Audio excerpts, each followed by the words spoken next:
इसे मैं फेंक देता हूँ बड़े भैया, आप चाहिए। मुनीम जी, चौराम प्रसाद की बेटी की शादी के लिए जेवर देने के लिए कहा था, भिजवा दिया? जी हाँ मालिक। शहर में रहकर यही बदतमीजी और ओछी हरकतें सीखी आपने? अपने से बड़ों का लिहाज करना नहीं आता आपको? किससे कह रहे हो तुम? आपसे कह रहा हूँ। औरत पैदा हुई है तो औरत की तरह रहना सीखे। मीना! नकुल, तुम अंदर जाओ।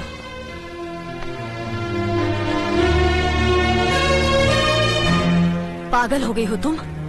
औरत होकर एक मर्द पर हाथ उठाते हो? इतनी ऊंची घराने की बहू होकर ऐसी नीच हरकत, शर्म नहीं आई तुम्हें? कौन सा ऊंचा घराना? ये जहाँ सिर्फ एक आदमी राजा है और बाकी सब उसके गुलाम। मीना, चिल्लाइए मत। आप मेरी सास नहीं है। जिस तरह आप इस घर की बहू है वैसे मैं भी हूँ। बहू हो तो बहू की मर्यादा में रहो। मर्यादा की रस्सी में तो आप जैसी जाहिल और गवार औरतें बनती हैं। मुझ जैसी पढ़ी लिखी मॉडर्न जमाने की लड़की नहीं। Uneducated idiots. Excuse me. I am not an illiterate. I am a graduate from the University of Allahabad. I am aware of the modernization of women, but I have not forgotten my culture, my customs, my traditions and my values. And most of all, I'll never ever forget that I am an Indian woman. Modern जमाने की औरत भी औरत ही होती है। उसे भी मर्द ही ब्याह कर ले जाता है, मर्द को ब्याह कर वो नहीं ले जाती। जमाने ख्याल और लिबास बदल देते हैं, औरत की शरीर की बनावट नहीं। लोग तुम्हारे ख्याल की लड़कियों को लज्जत का सामान भले ही समझते हो, इज्जत के काबिल कोई नहीं समझता। इज्जत आज भी उन्हीं औरतों की होती है जिनकी आंखों में हया हो, लाज हो, शर्म हो। हम नहीं कहते कि तुम बंदिशों में रहो, लेकिन अपने दायरे की सीमा को मत भूलो। लड़की जब अपने माँ बाप के घर होती है तब उसके कांधों पर अपने ही घर की इज्जत का बोझ होता है, लेकिन जब वो बहू बनकर ससुराल जाती है तब उसके कांधों पर एक नहीं 2 परिवारों की इज्जत का बोझ होता है। आज जिस तरह तुमने नकुल को तमाचा मारा है, अगर उसी तरह उसका भी हाथ उठ जाता तो तुम्हारी क्या इज्जत रह जाती? कभी सोचा तुमने? क्या बात है मीना?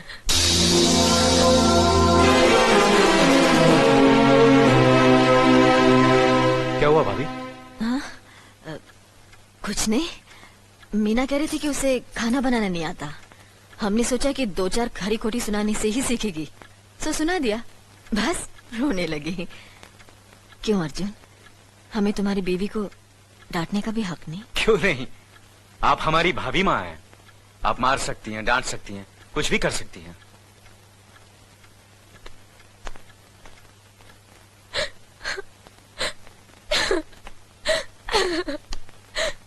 मैंने भूल की जो मैं लोगों के बीच आ गई। मेरी तो इस घर में कोई इज्जत ही नहीं है।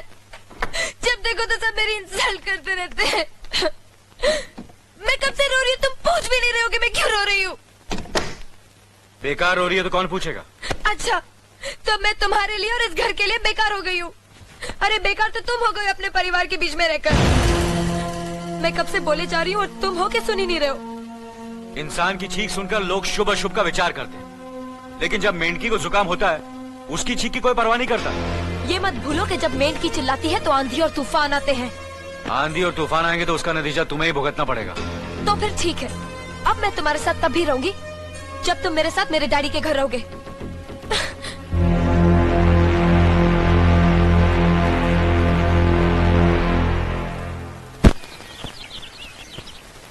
हमारी मीना बहुत प्यारी बच्ची है, लेकिन उसमें अभी भी बचपना है। हमारे तौर तरीकों को नहीं जानती है ना, लेकिन आस्ता आस्ता हम उसे सब सिखा देंगे।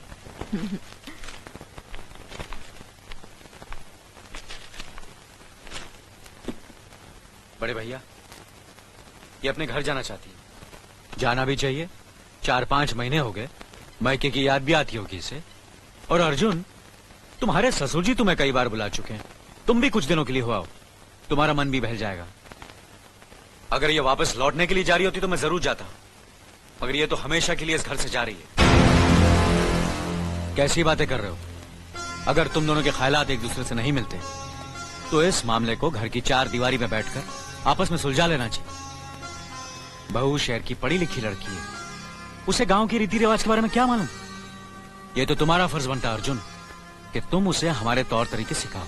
सिखाने से कोई फायदा नहीं बड़े भैया, ये खुद को इस माहौल में डालना ही नहीं चाहती, इसलिए भेज रहा हूं।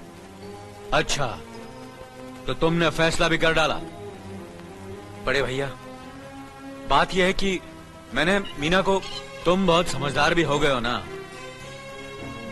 तो फिर तुम्हें इतना तो समझ लेना चाहिए, अगर बहू अपने आप को बदल नहीं पा रही है तो तुम बहू के मुताबिक बदल जाओ।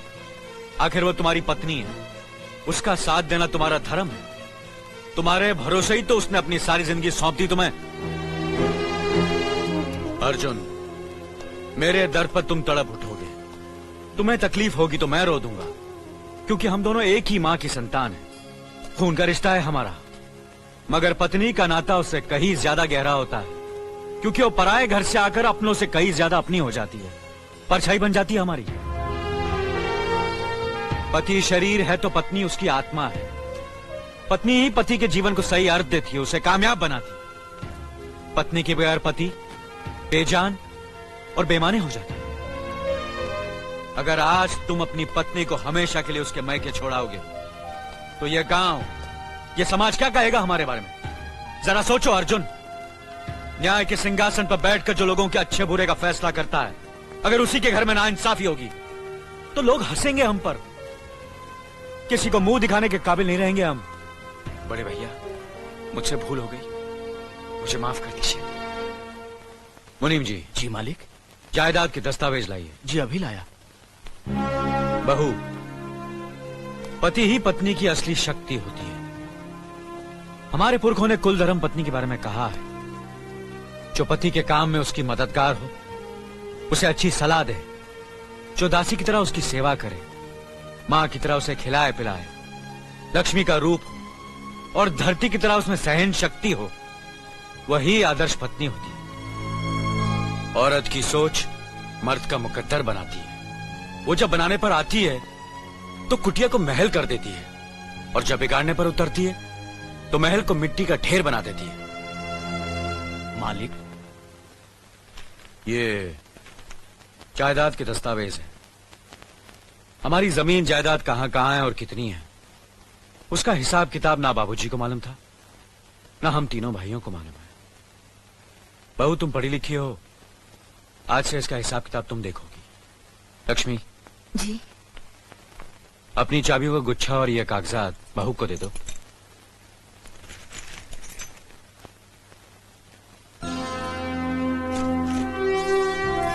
आज से तुम इस घर की मालकिन हो।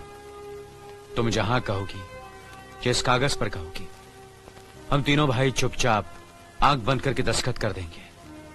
जैसा कहोगी वैसा ही करेंगे।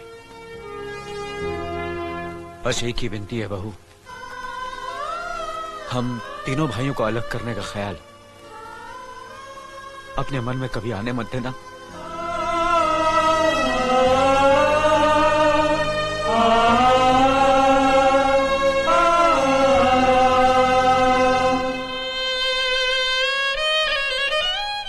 बहुत अच्छा किया तुमने बहू, बहुत अच्छा किया। इनकी आंखों में आंसू देखने की हमने सपने में भी उम्मीद नहीं की थी, लेकिन तुमने हमें दिखा दिया। बहुत अच्छा किया तुमने, बहुत अच्छा किया।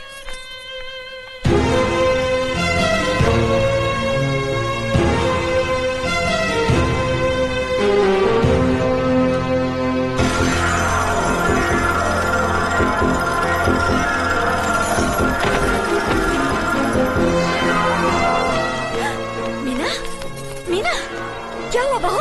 मीना, मनी जी जल्दी से डॉक्टर को बुलाइए।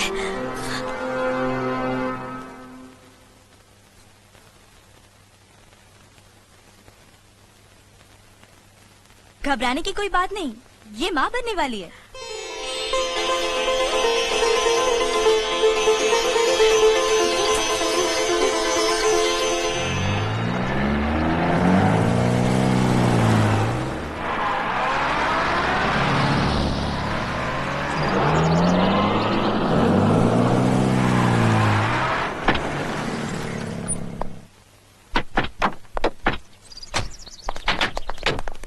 आप लोग यहीं ठहरिए, मैं ठाकुर साहब से मिलकर आता हूँ।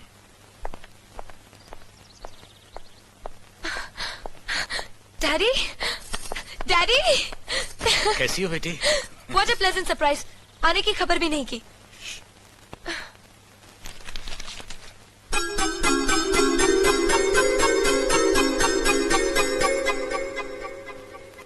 ठाकुर साहब, पाए लागू।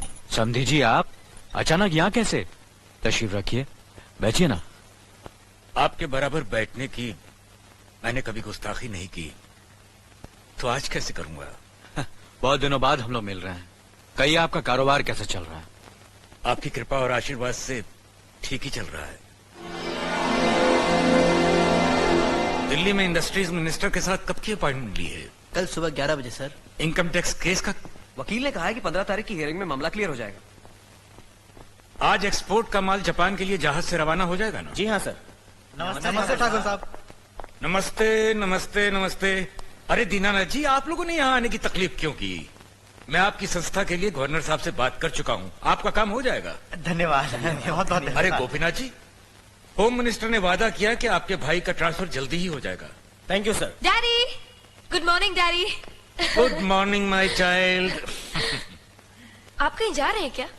हाँ बेटी, एक जरूरी काम से दिल्ली जा रहा हूँ। अपना ख्याल रखना। हाँ? ओके। Okay, bye. पास में ही फैक्ट्री के लिए जमीन देखने आया था, सोचा आपके दर्शन करता चलूं। अब इजाजत दीजिए। इतनी जल्दी कैसे जा सकते हैं आप? भोजन तो करते चाहिए। माफ कीजिए, आप तो जानते ही हैं, बाप बेटी के घर का खाना तो क्या, पानी भी नहीं पी सकता। शहर में रहकर भी अभी भी आप इन बातों को मानते हैं? शहर में रहूं या गांव में, मैं अपनी परंपरा और संस्कार कैसे भूल सकता हूं? आखिर मैंने इसी मिट्टी में जन्म लिया है। अच्छा, चलता हूं। अजी, कम से कम बेटी से मिलकर उसकी कुशलता तो पूछ लीजिए। ये क्या कह रहे हैं आप?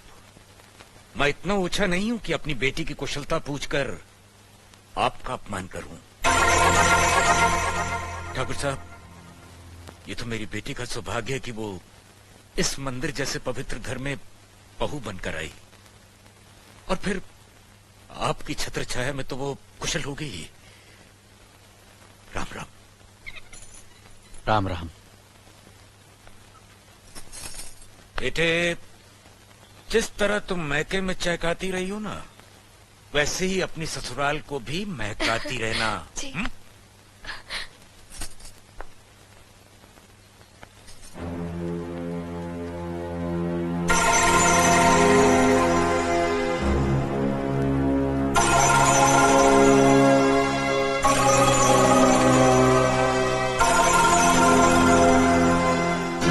आप तो उम्र में बड़े हैं ना, किससे किस तरह की बात की जाती है, इतनी तमीज तो आपको आनी चाहिए।